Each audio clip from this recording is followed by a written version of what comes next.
Whether you want more innovation more easily, you're feeling burnt out or overwhelmed, or you simply know that something isn't quite the way you know it can be, you are not alone. I hear the same from leaders every day. On Uncommon Leadership, we explore aligning personal fulfillment with business success, creating authentic teams, and cultivating the resilience, adaptability, and ease necessary to move beyond simply surviving today's challenges into thriving. I'm Michael Hunter with Uncommon Teams, and today we'll uncover fresh insights into what it means to lead in the world today. And joining me is Henry. Henry is an engineering leader, cloud advocate, and 2024 LinkedIn top voice. He is the host of Tech Lead Journal, a podcast about technical leadership and excellence, and one of my favorite podcasts. His nearly 2 decades in many different industries have fed a deep interest in technical leadership and excellence and building high performing engineering teams. When he's not thinking about that, he has 9 Singapore marathons under his belt, which helps him keep up with his kids. Welcome, Henry. Yeah, thanks for the intro. Happy to be here, Michael. I've been looking forward to this for a good long while.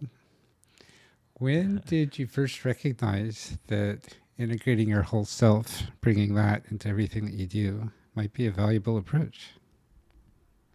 Yeah, so I think the funny journey for me was that throughout my career, it's not always like an upward trajectory. There are so many moments of ups and downs, and especially in those down moments, I actually learned that I need to be more self-aware. I need to be more authentic because there are so many leaders out there, but I mean, I can see not all of them are great. So I think if we are trying to always look for others as our, idol, as someone who can mentor us, sometimes you might feel disappointed. So that's throughout my journey so far. I only maybe saw a few great leaders, and most of them actually are more towards, performance driven, more command control, those kind of types. And throughout that journey, actually, I explored myself. Read books, listen podcasts, whatever that you name it, self help, those kind of things. And throughout those journey, I found a couple of things that keep up popping up. And the first thing is always like to be more self aware, understand about yourself, and then to be more authentic. So probably since then, I try to experiment myself, be more authentic, be more self aware, and yeah, that leads to where I am now, I guess. What does authenticity mean to you? Well, maybe the simplest way I think of it is that to show to the external world as if you are showing it to yourself, right? So there's no dual mode, so to speak, like one that you show to the out world, to the external world, to the other people, and one that you internally keep to yourself. So probably that will be my definition, the simple definition. Yeah. I like that definition a lot. It's simple and crystal clear. What helps you maintain that authenticity when you start getting worried that maybe the people you're with or the person you're talking to isn't so excited about some aspect of yourself? Yeah, so I think as humans, we always have this tendency to think that, okay, maybe others will think differently, to what our character is, to our behaviors, even our skill sets and those things. Imposter syndrome typically is very high for someone in tech like me. So you always have that niggling, feeling whether people will accept you for who you are. Well, I guess for me, since probably I will not be able to curate fully myself, right? Then what's the point of you trying to act? So sometimes you may need to change your environments, finding people that can accept you more. But the other way is like to build your own confidence, right? Figure out what things that you're good at, keep showing that. If the environment is not suitable for you, maybe try to tweak the environments and yeah, keep on doing what you're good at. Show who you are, and I think from there, authenticity will become much more natural. And obviously, the hardest part of authenticity is being courageous, right? To be confident enough to show who you are, because yeah, sometimes again, like we doubt who we are simply because like we care so much about what other think about us. It's an interesting paradox that the more we doubt who we are, the less other people trust how we're showing up, and the more courageous we are able to show who we are, the more that they trust and believe in us, even if there's aspects of what we're showing them that they are not down with. Yeah, I feel confidence is really one key aspect that everyone should hone, right? Should try to improve, because only when you're confident, then I feel, in my opinion, that you can thrive more, you can excel more, simply because you have the energy, you have the kind of like the the courage itself to actually do what you want, right? And also show yourself being more authentic. Yeah. What helped you first start building that confidence? Yeah. So there are a few aspects definitely. Obviously, I'm personally not, that kind of extrovert person naturally. So many times I dislike, being in public, doing public speaking, um, you know, raising your hands up in a meeting. So that's not something natural to me. But over the time, throughout, maybe situations, experiments, I try to put myself out there. I think that's one of the key learnings for me. Um, Podcasting is also one way for me to actually put myself out there more. And I've been running it for 5 years now, so I guess I must have improved. So the key lesson here is putting yourself out there, maybe in a small context first, and while you're doing it over and over and over, right? There will be some time that you feel that you have improved, and if you're doing it for the longest time, then you might have improved by a lot, if even if you don't realize it. So I think that's maybe one way for me to do that. And maybe the second thing is just, yeah, experiment, ask people which aspects that I can improve more, and yeah, from there maybe you can become much more, better, in a sense. I hadn't thought of it this way.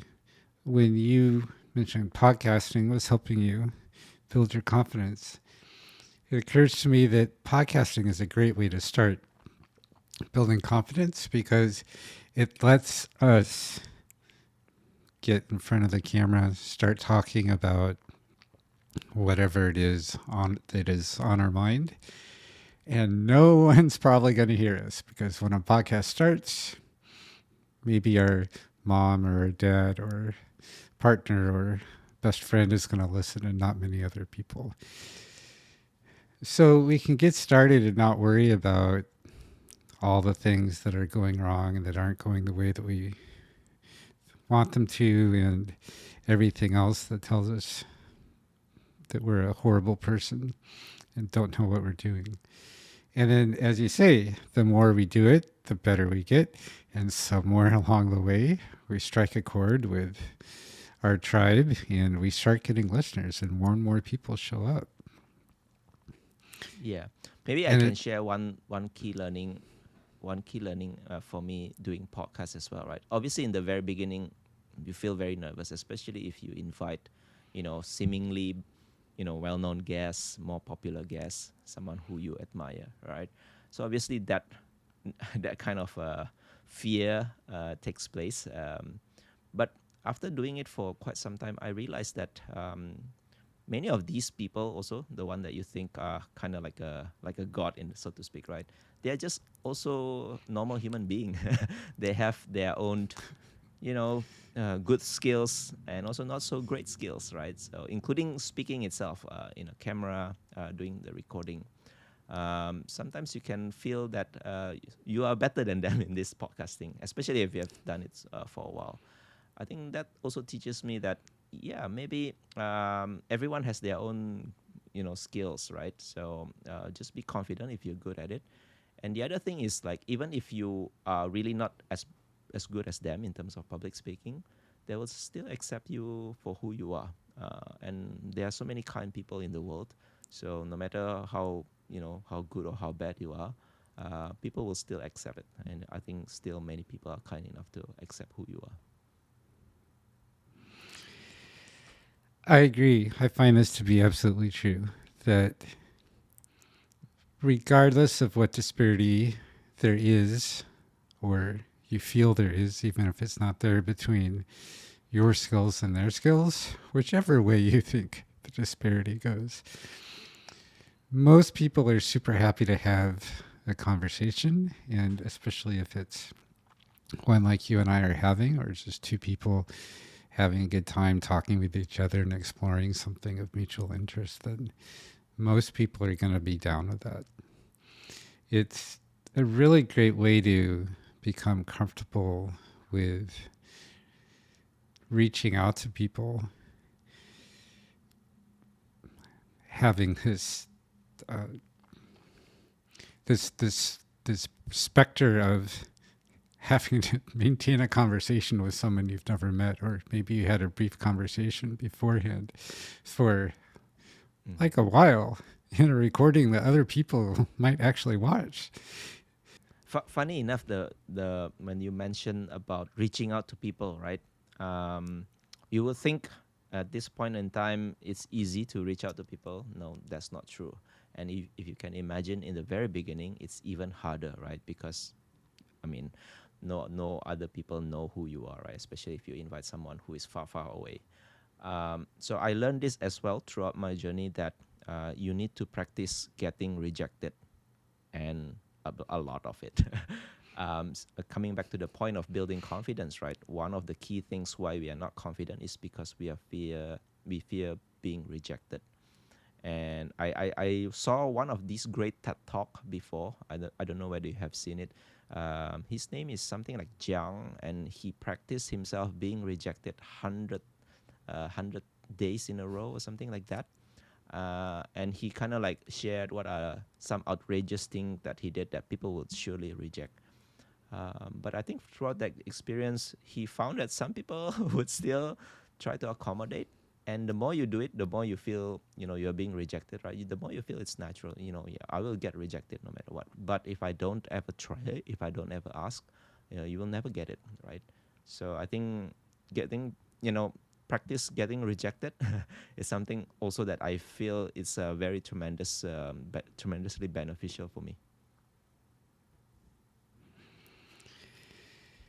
And it directly comes into everything else that you do. If you want to have a big impact in your work that other people are paying you for, then a lot of your ideas people are going to question or reject outright.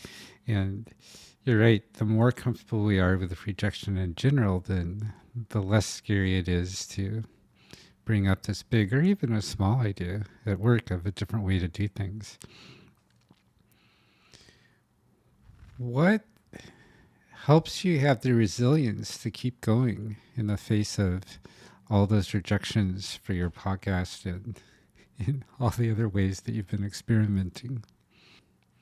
Yeah, so this is definitely true for everyone. Right? Everyone has their own, um, situations, I believe, right? Sometimes it could be good, sometimes it could be bad, right?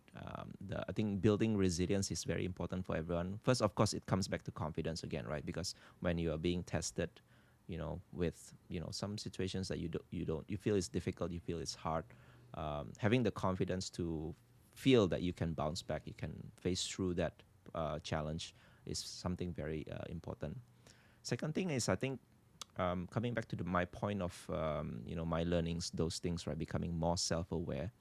I think this is also something that I find really useful for me, because by being more self-aware, you understand you know who you are, the values that you embody, the kind of traits that you feel you're good at, and the kind of traits that you are not good at, which is also something that is very important, right? And by being self-aware, you can think of them as like, okay, these are my kind of like my profiles, right? So I should hone more towards my values, towards my strength, and try to avoid what I'm not good at. Or if you want to improve it, you can also try to improve yourself. And being resilient here also means that you have support, right? um, you cannot, sometimes you cannot just be resilient by yourself.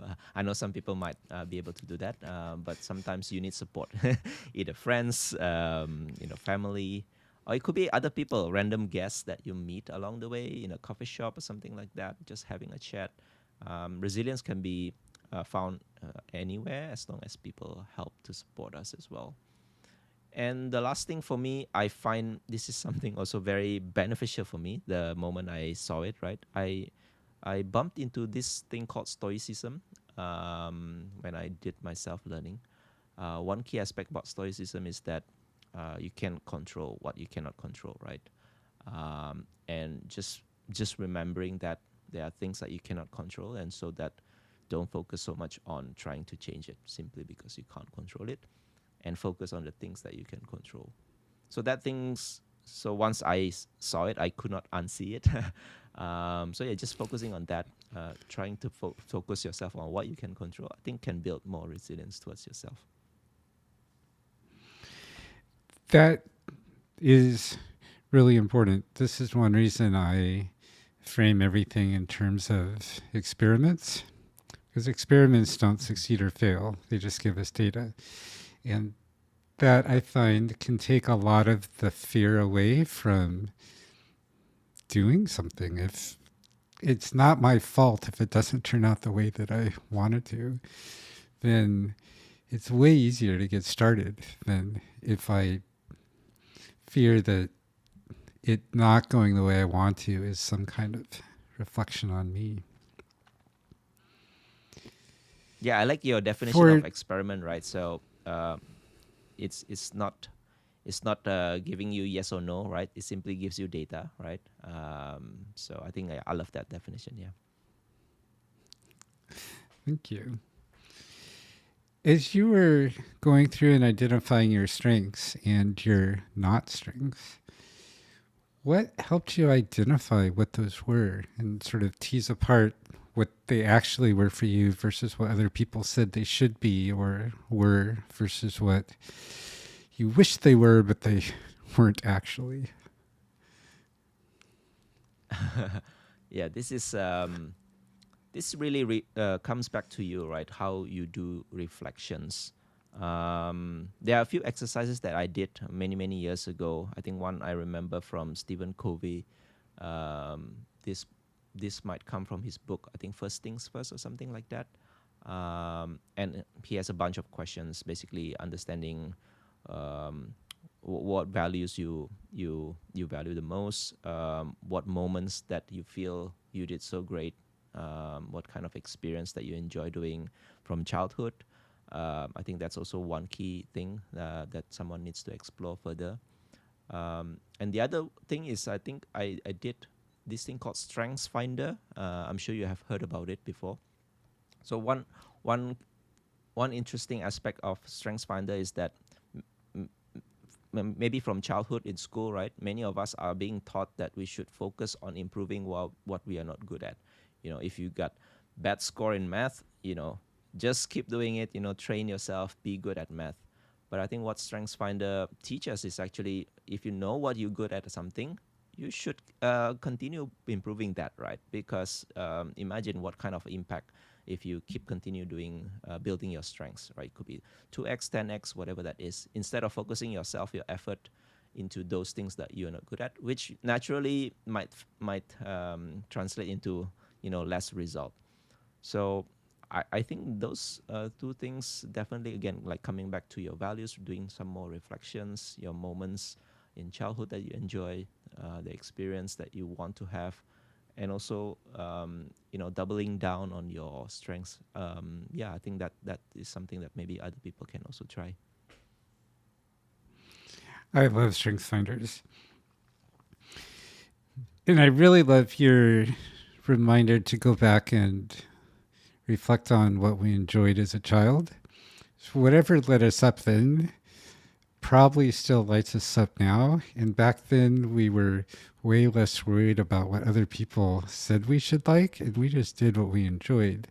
So there's a good chance that those are things that we're really good at. Yeah, I fully agree.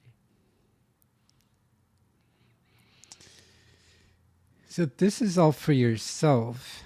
How do you help others feel safe and empowered to bring their unique talents into everything that they do? I think in terms of organization, we have heard this term being mentioned a lot of times now, like psychological safety, building a psychologically safe environment. I feel that is completely important for any leaders who listen. If you want your people to be more authentic, to feel their selves in their work, you need to build a psychologically safe environment. It is not an easy thing to do, but something that you should always remind yourself. You should always invite other leaders in your organizations to also do the same.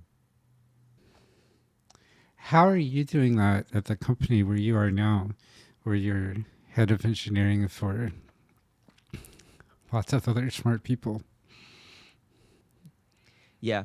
So I find this correlates a lot with the size of your organization, right? I'm currently at a very small, venture startup, right? The company size is probably about 14, 15 people. So when you know each other really well and you started the journey together since the very beginning, the psychological safety is quite natural. Although having said that, right, it also depends on the leadership within the companies, right, the organization. But the more the organization size grows, obviously you can have so many leaders with different characteristics, with different experience that would bring their own way of doing things, which sometimes conflict with this psychological safety. And for me, I've been in that situation as well, right? And it's very hard, especially if you're challenging other leaders, or even your boss, right? Sometimes um, the way I do it, I mean, if you can't change your peers, right, at least you can do it within your departments, your division, right, your teams. One key aspect about nurturing psychological safety that I feel very important is coming back to how you first treat people making mistakes. Second is treating people who say I don't know, right? And third is how do you want how do you reward the behavior within your organization? I think these three key things are very important, right? First is like when people make mistakes, how do you go about it? How do you approach it? Do you blame the person? Do you try to understand the situation, try to improve the process such that the other people won't make mistakes anymore? Do you name them publicly? So those things definitely is one aspect where if people see how you blame others, right, and if it's not done in a psychologically safe way, people will tend to be reserved. Try not to do too many things that would rock the boat, so to speak, right? Because people values their safety within the company. And then second thing is like when people say I don't know. Sometimes this can be very subtle and it's like a small thing for many other people, right? But when other people say I don't know, it's actually a very courageous thing that they're doing, and you should value that because yeah, obviously there are so many things we might not know, right? And the fact that you are confident enough to say I don't know means like they are actually opening up themselves. Obviously if you keep saying I don't know, that there's something about your competence as well. But if there's some situation where people say I don't know, how do you actually engage them to figure it out together, maybe with you, maybe with the team, find better solutions. I think that's also very important.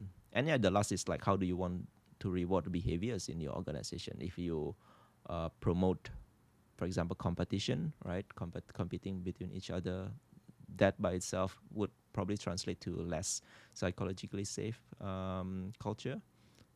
Yeah, so those are the key learnings from my experience. Are these, how do you expect those three foundations to change or shift or get added onto as your organization grows?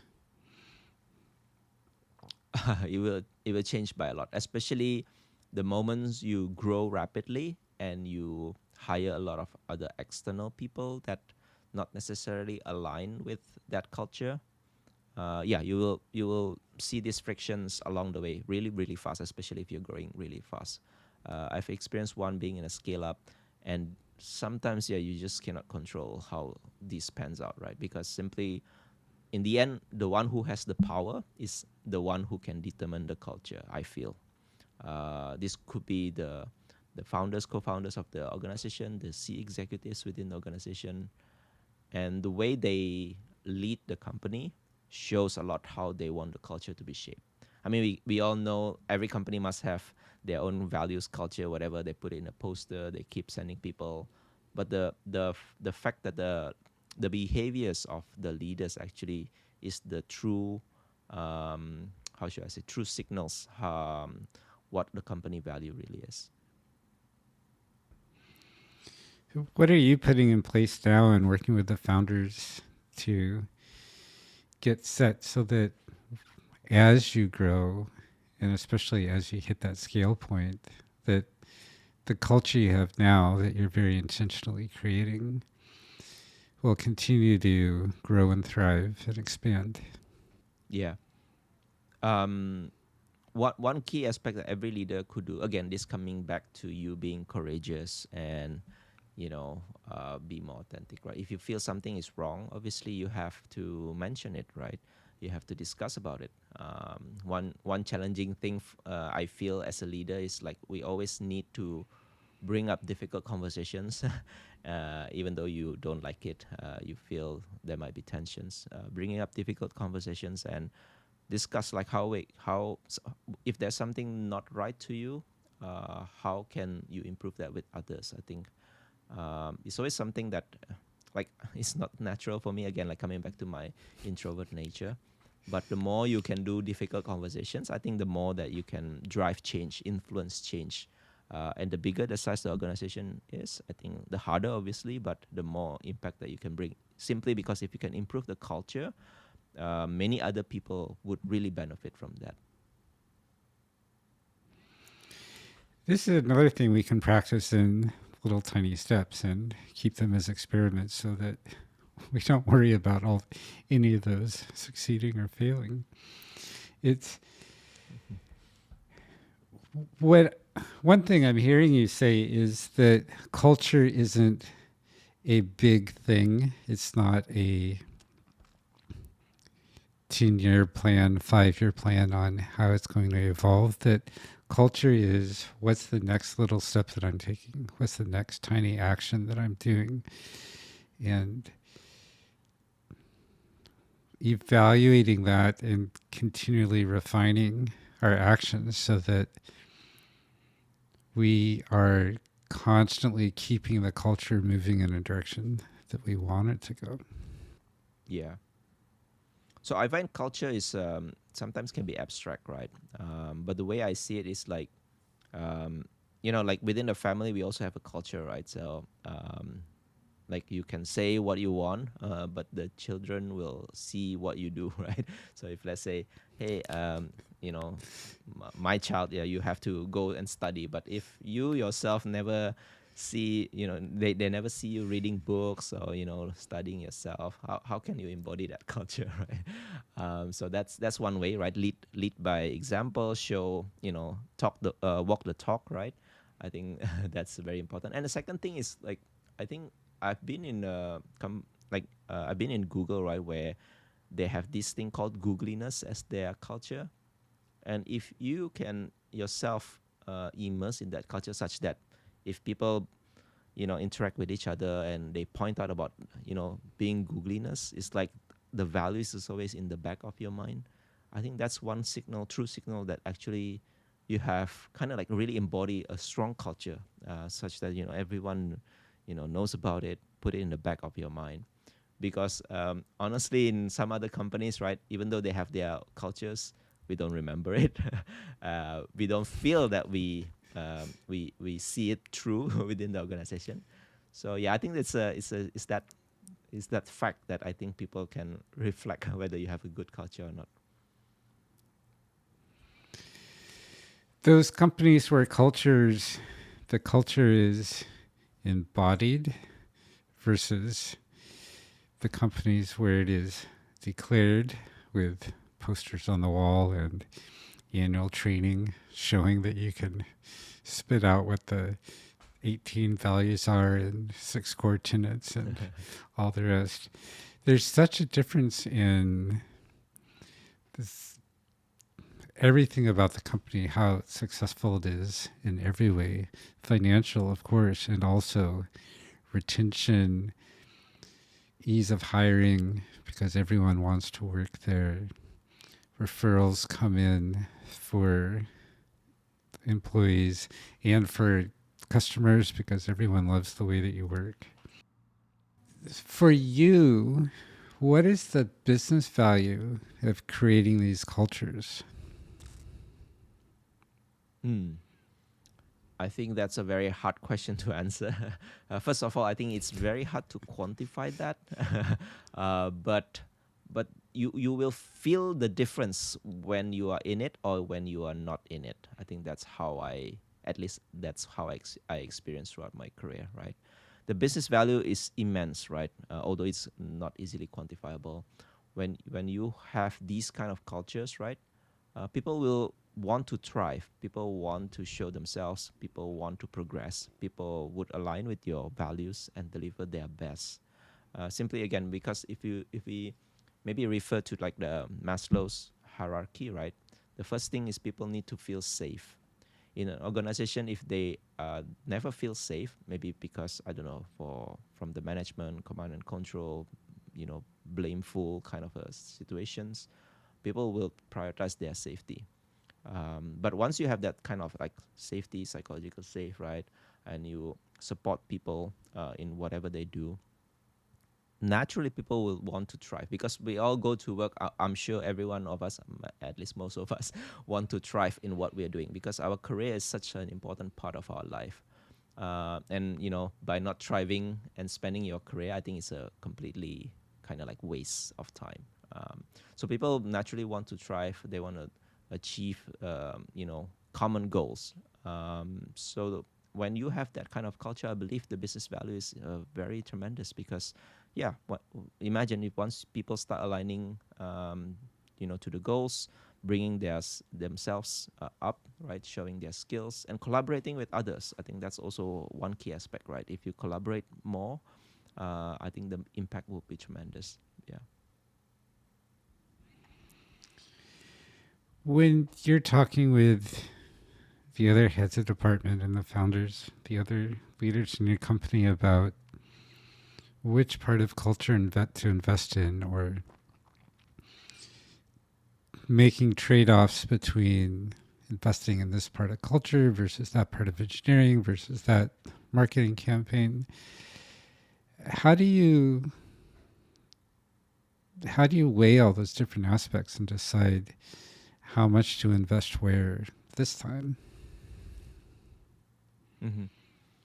Well, again, this is also a very difficult question to answer because many people will have their own ways of setting up the culture. But I learned this great thing as well throughout my journey is that a culture should not be determined by all the leaders and executives within the company.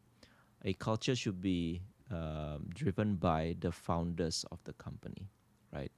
Um, the reason is because again, coming back to like if you want to show embody your culture, right? The fact that the founders should believe in that is something very very strong, right? So if you can set I don't know 10 values, but the leaders never embody that, the founders never believe in that. So what's the point in setting those values? So I think that's the first thing, right? Because the founders would determine the people that they hire. So if the values come from them, naturally they hire people that can embody those values. And the more it trickled down, right, I think the stronger the values become. So I feel that first of all, yeah, setting up the culture, it should be from the very very top, right? How they want it to be set, and obviously within your departments, within, for example, engineering, you can kind of like have a subculture, because there could be some technical aspects that you want to set as culture, maybe standards, maybe the way of doing things. Yeah, again, the same. The leaders can also determine, set the values that align with the, the top values as well. So I think that's maybe my interpretation of making a great culture in an organization. Yeah. When you, the founders, people on your team, your peers across the company have different understandings of what a particular part of the culture means, or how to inhabit the culture in this particular instance, how do you work through those conversations? Yeah, again, another difficult question. Yeah, I guess people interpret things differently, right? When you say courageous, right? For example, just picking one example as a value, courageous for one person can be different with courageous with other person, especially introvert versus extrovert, right? For the introvert, doing something, I don't know, doing public speaking itself could be the most courageous thing that they ever done in their life, right? But maybe for the extrovert, this is like very easy to do. um, so I think aligning that expectations is very important, right? And this maybe coming back to the performance. How do you do performance review within the organization? How do you set align expectations? So how do you actually mention the examples? So when you say courageous within this company, within this organization, this is what we mean. These are the examples of behaviors that people embody to be categorized as courageous. I think that is very important to set, because otherwise, if you let it be interpreted by by people, you would tend to have misinterpretation, misalignment, and people feel it's not fair. So yeah, I think coming back to your how you do performance reward, how do you want to set the expectations, and how do you show what kind of examples that you actually value in terms of those aspects.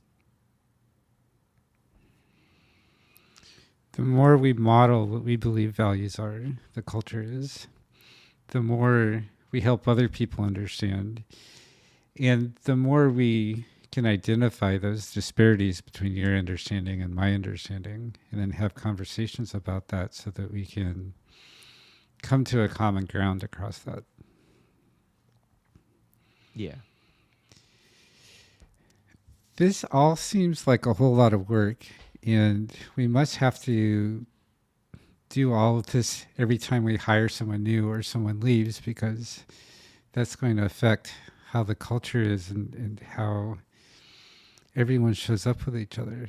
How do you balance all this with actually getting work done and shipping product out to customers so they can give you lots of money and pay all of your salaries? um, I feel no matter how busy you are, how ambitious you are in the company, it's always very important to set aside, effort to build the culture, right? Simply again coming back to what we discussed earlier, the business impact actually is quite immense. Be it the positive trend or the negative trend, right? Because if you really have a bad culture, you may try, you may do command control, you might put stick and carrot to people. It might work for a while, but over the long term, it's not going to be sustainable, right? So if you really believe that culture is a key aspect of business organization performance, you would tend want to invest a lot in it.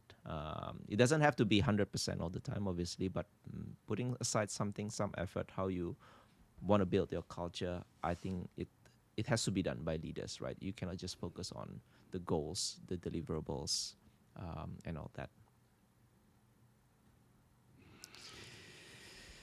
I find that to be true also.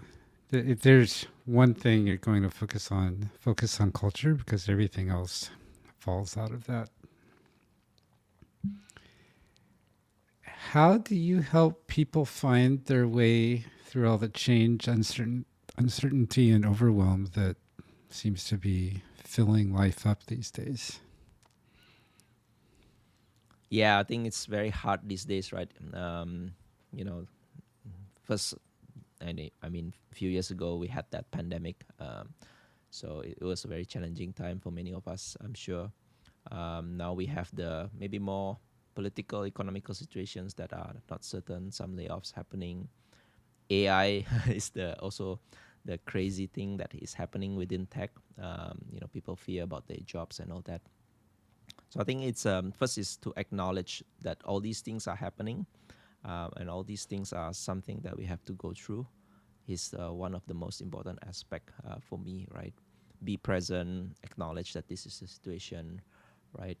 But obviously not to just withdraw yourself, right, or just accept what it is, right?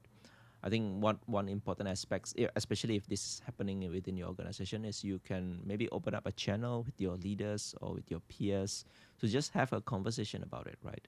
It doesn't have to be a conversation where it leads you to a solution, right?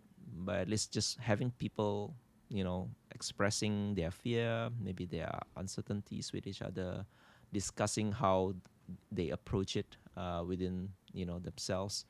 I think that itself can be a very huge support for someone who is going through this, right? Again, it doesn't have to have a solution.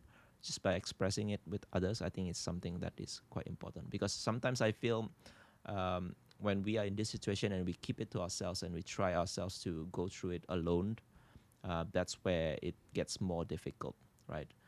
It comes back to your mental health, the stress and anxiety that you feel.